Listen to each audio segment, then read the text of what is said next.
Students, welcome to our class of ecology. Students, अपने previous lecture में हमने बात की थी कि टेरेस्ट्रियल इकोसिस्टम में हम नेट प्राइमरी प्रोडक्टिविटी को कैसे मेजर करते हैं। तो उसी लेक्चर का पार्ट 2 है। इस लेक्चर में हम बात करेंगे how to estimate net primary productivity of aquatic ecosystems. तो एक्वेटिक इकोसिस्टम में प्रोडक्टिविटी जो है इसको दो तरह से मेजर किया जा सकता है। नंबर 1, ये जो पहली टेक्निक है, ये जैसे टेरेस्ट्रियल इकोसिस्टम्स में आपने हार्वेस्ट टेक्निक पढ़ी थी, ये उसी से मिलती जुलती एक टेक्निक है। डिस्ट्रक्टिव टेक्निक्स में हार्वेस्ट टेक्निक आपने पढ़ी थी। इसमें हम क्या करते हैं, rates of photosynthesis and respiration are measured in water samples collected in bottles and incubated at collection sites। जैसे आप टेरेस्ट्रियल इकोसिस्टम्स के केस में हार्वेस्ट टेक्निक में क्या करते थे, आप at the beginning and at the end of growing season अपने इकोसिस्टम से सैंपल्स लेते थे और उन दोनों सैंपल्स के जो बायोमास का डिफरेंस है वो आपको एक एस्टीमेट देता था उस इकोसिस्टम की प्रोडक्टिविटी से मुतल्लिक। यहाँ पे भी आप समझ लें आप हार्वेस्ट कर रहे हैं, क्या आप एक्वेटिक इकोसिस्टम से वाटर सैंपल्स ले रहे हैं बॉटल्स में, और इन वाटर सैंपल्स को आप दो डिफरेंट कंडीशंस के अंदर जो है वो इंक्यूबेट कर रहे हैं। First condition is in the presence of light. Light की प्रेजेंस में आप इंक्यूबेट करेंगे to measure the rate of photosynthesis, कि किस रेट पे कार्बन डाइऑक्साइड इस वाटर सैंपल के अंदर कैप्चर हो रही है, यूज हो रही है। The rate of carbon dioxide being used, ये आपको एस्टीमेट देगा कि ये वाटर सैंपल जो है ये किस रेट पे फोटोसिंथेसिस कर पा रहा है। एंड द अदर सैंपल जो कि इंक्यूबेट किया जाएगा विदाउट लाइट, इसको असल में आप यूज कर रहे होंगे to measure the rate of respiration, कि किस रेट पे कार्बन डाइऑक्साइड रिलीज हो रही है, प्रोड्यूस हो रही है इन दैट सैंपल। और रेट ऑफ फोटोसिंथेसिस और रेट ऑफ रेस्पिरेशन का जो डिफरेंस होगा ये आपको एस्टीमेट देगा किसका, gross primary productivity of that water body. तो हार्वेस्ट टेक्निक से मिलती जुलती ये एक टेक्निक है, लेकिन जाहिर सी बात है कि ये इस टेक्निक में ये यूज तो होती है, बट इसमें जो कैलकुलेशंस हैं इनके अंदर एरर्स जो हैं उनको आप एक्सपेक्ट करें, क्योंकि जो वाटर बॉटल्स को आप इंक्यूबेट कर रहे हैं आर्टिफिशियल कंडीशंस में ला करके, जाहिर सी बात है कि ये कंडीशंस जो हैं वो नेचुरल कंडीशन से मुख्तलिफ होंगी। इसी तरह जो आपकी वाटर बॉटल्स हैं, जो सैंपल बॉटल्स हैं, इनके अंदर डिफरेंट बैक्टीरिया, ज़ूप्लैंक्टन वगैरह होंगे जो कि इंटरफेयर करेंगे rate of photosynthesis and respiration के साथ, यानी कि एक्यूरेट रिजल्ट आपको नहीं मिलेंगे, बट ये टेक्निक यूज की जा सकती है to estimate the productivity of an ecosystem. इसी तरह दूसरी टेक्निक रिमोट सेंसिंग टेक्निक है, जो आपने पढ़ा था कि टेरेस्ट्रियल इकोसिस्टम्स के केस में भी यूज होती है। बिल्कुल इसी तरह सैटेलाइट बेस्ड जो ये टेक्निक है, इसमें क्या किया जाता है, remote sensing of chlorophyll concentration in the oceans using satellite based instruments provides good estimates of marine net primary productivity। तो बिल्कुल इसी तरह जैसे हमने डिस्क्राइब किया था फॉर टेरेस्ट्रियल रिमोट सेंसिंग, इसमें जो लाइट की जो रिफ्लेक्शन के इंडेक्स है उसको हम एज एन इंडिकेटर यूज करते हैं।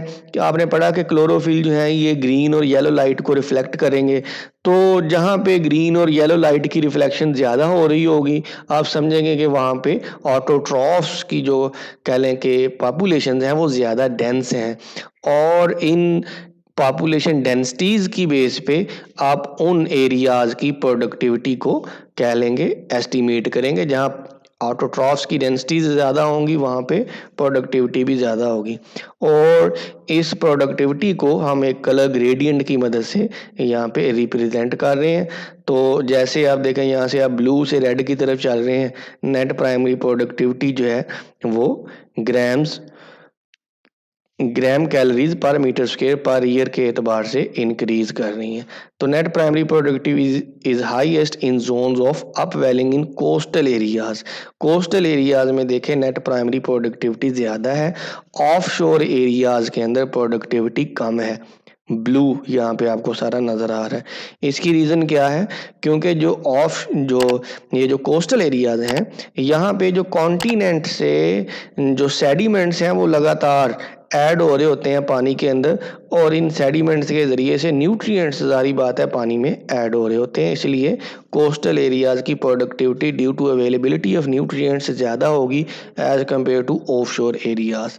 तो इसी तरह अब छोटा सा यहाँ पे कॉन्सेप्ट है कि टेरेस्ट्रियल इकोसिस्टम हो या एक्वेटिक इकोसिस्टम हो, इन इकोसिस्टम्स की जो प्रोडक्टिविटी है वो किन किन फैक्टर्स से अफेक्ट होती है। टेरेस्ट्रियल इकोसिस्टम के केस में याद रखें दो जो मेजर लिमिटिंग फैक्टर्स हैं, number 1 temperature and number 2 water availability. क्योंकि टेरेस्ट्रियल इकोसिस्टम्स में जो टेम्परेचर की फ्लक्चुएशंस हैं स्पेशियल और टाइम के एतबार से वो बड़ी कह लें कि प्रोनाउंस होती हैं। In different parts of the year temperature vary करता है, and in different geographical areas of the earth temperature जो है वो वेरी करता है। इसी तरह से water availability through out the year एक जैसी नहीं रहती, और different parts of the world में वाटर अवेलेबिलिटी जो है वो वेरी करती है। तो टेरेस्ट्रियल इकोसिस्टम्स में टेम्परेचर और वाटर अवेलेबिलिटी ये दोनों लिमिटिंग फैक्टर्स हैं, जबकि एक्वेटिक इकोसिस्टम्स में ये बिल्कुल ऑपोजिट है। पानी जो टेम्परेचर स्टेबलाइजर है, इसकी हीट कैपेसिटी ज़्यादा होने की वजह से टेम्परेचर जो है वो एक्वेटिक इकोसिस्टम्स में मोर और लेस स्टेबल होता है।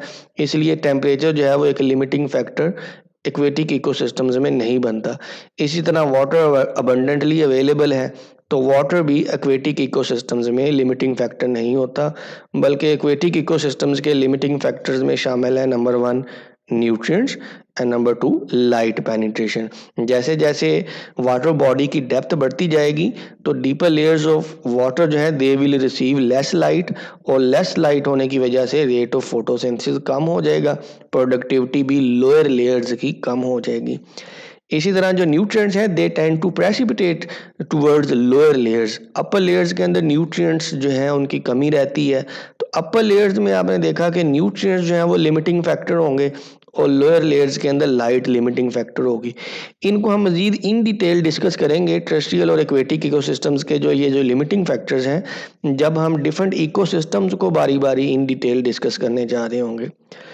लेकिन फिलहाल यहाँ पे ये ग्राफ की मदद से देखें कि टेरेस्ट्रियल इकोसिस्टम में रेनफॉल यानी कि प्रेसिपिटेशन, अवेलेबिलिटी ऑफ वाटर और टेम्परेचर जो है वो प्रोडक्टिविटी को कैसे अफेक्ट करते हैं। टेम्परेचर में देखें जैसे जैसे एनुअल टेम्परेचर इंक्रीज हो रहा है, प्रोडक्टिविटी का जो ग्राफ है वो भी ऊपर जा रहा है।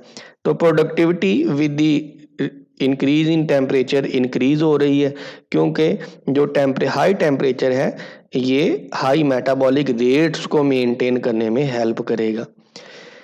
लेकिन यहाँ पे देखें जो अवेलेबिलिटी ऑफ वाटर और प्रोडक्टिविटी का जो ग्राफ है ये थोड़े अनयूजुअल रिजल्ट हमें दिखा रहे हैं कि शुरू में तो वाटर अवेलेबिलिटी या एनुअल रेनफॉल इंक्रीज करने से जो प्रोडक्टिविटी का ग्राफ है वो ऊपर जा रहा है, लेकिन तकरीबन बियॉन्ड 2000 तकरीबन 2400 मिलीमीटर पर ईयर रेनफॉल के रेट से जब हम आगे जाते हैं तो प्रोडक्टिविटी ग्रेजुअली डिक्रीज होना शुरू हो जाती है। यानी कि प्रेसिपिटेशन रेट के साथ साथ प्रोडक्टिविटी किसी इकोसिस्टम की इंक्रीज करेगी, जहां बारिशें ज़्यादा होंगी प्रोडक्टिविटी ज़्यादा होगी, जहां बारिशें कम होंगी प्रोडक्टिविटी भी कम होगी, लेकिन अप टू सर्टेन लिमिट। और 2400 मिलीमीटर पर ईयर से ज़्यादा जिन एरियाज़ में बारिशें होती हैं वहाँ पे फिर प्रोडक्टिविटी ग्रेजुअली डिक्रीज़ होना शुरू हो जाती है। इसकी 2-3 वजूहत हो सकती हैं। नंबर 1, अगर बारिशें ज़्यादा होती हैं इसका मतलब क्या है कि ज़्यादा टाइम के लिए वहाँ पे क्लाउड कवर रहता है, तो क्लाउड कवर अगर ज़्यादा टाइम के लिए होगा तो सनलाइट की जो पेनिट्रेशन है इस इकोसिस्टम में वो कम हो जाएगी। सनलाइट कम मिलने की वजह से रेट ऑफ फोटोसिंथेसिस कम हो जाएगा। इसके अलावा जो हाई अमाउंट्स ऑफ प्रेसिपिटेशन है, इससे क्या होगा, रेन वाटर के साथ जो सॉइल के न्यूट्रिएंट्स हैं they will tend to leach into the lower layers of soil, और वो ग्राउंड वाटर के साथ जाके मिल जाएंगे। जो अपर लेयर्स हैं they will become less fertile, इससे भी अवेलेबिलिटी कम होगी। इसके अलावा अगर वाटर कंटेंट सॉइल में ज़्यादा हो जाएगा तो उस सॉइल के अंदर जो जो पोर्स हैं they are now occupied with moisture, तो उसके अंदर जो ऑक्सीजन या एरेशन जो है सॉइल की वो भी कम हो जाएगी, ऑक्सीजन कम मिलेगी, इससे भी प्रोडक्टिविटी पे नेगेटिव इफेक्ट पड़ता है। इसलिए एक हद से ज़्यादा रेनफॉल जो है वो प्रोडक्टिविटी को नेगेटिवली अफेक्ट कर रहा है।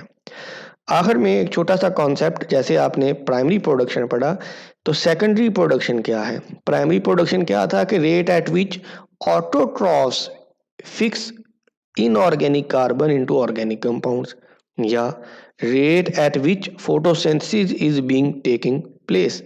तो सेकेंडरी प्रोडक्शन क्या है? It is actually the energy that is derived from consumption of organic compounds, और ये कंजम्पशन कौन कर रहे हैं? जारी बात है हेटरोट्रॉफ्स। जिस तरह नेट प्राइमरी प्रोडक्टिविटी है, इसी तरह नेट सेकेंडरी प्रोडक्टिविटी क्या होगी? हेटरोट्रॉफ्स ने जितना भी ऑर्गेनिक मैटर इंजेस्ट किया, ये ऑर्गेनिक मैटर जो कि ऑटोट्रॉफ्स ने सिंथेसाइज किया था, तो हेटरोट्रॉफ्स ने भी जारी बात है इस organic matter that is ingested, इसमें से कुछ पार्ट जो है वो रेस्पिरेशन के दौरान बर्न कर देना है, वापस इन्वायरमेंट में कार्बन डाइऑक्साइड और पानी की शक्ल में वापस भेज देना है, और कुछ पोर्शन जिसको ये डाइजेस्ट नहीं कर पाएंगे इसको इजेशन डेफिकेशन के दौरान बॉडी से बाहर निकाल देना है।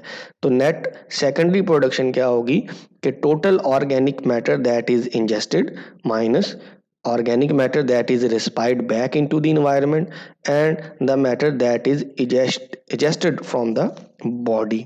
तो नेट सेकेंडरी प्रोडक्शन जो है वो डिपेंड कर रही है किस पे? क्वालिटी ऑफ फूड पे, कि फूड के अंदर जो है वो कितना पार्ट डाइजेस्टेबल है, कितना पार्ट जो है वो इनडाइजेस्टेबल है।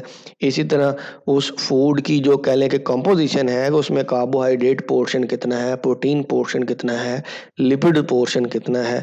आपको पता है कि तमाम ऑर्गेनिक कंपाउंड्स के अंदर जो एबिलिटी है टू स्टोर एनर्जी वो डिफरेंट होती है। तो नेट सेकेंडरी प्रोडक्शन जो है वो इन तमाम फैक्टर्स के ऊपर डिपेंड कर रही होगी। तो नेक्स्ट वीडियो लेक्चर्स में मज़ीद हम इकोसिस्टम के कॉन्सेप्ट्स को डिस्कस करेंगे।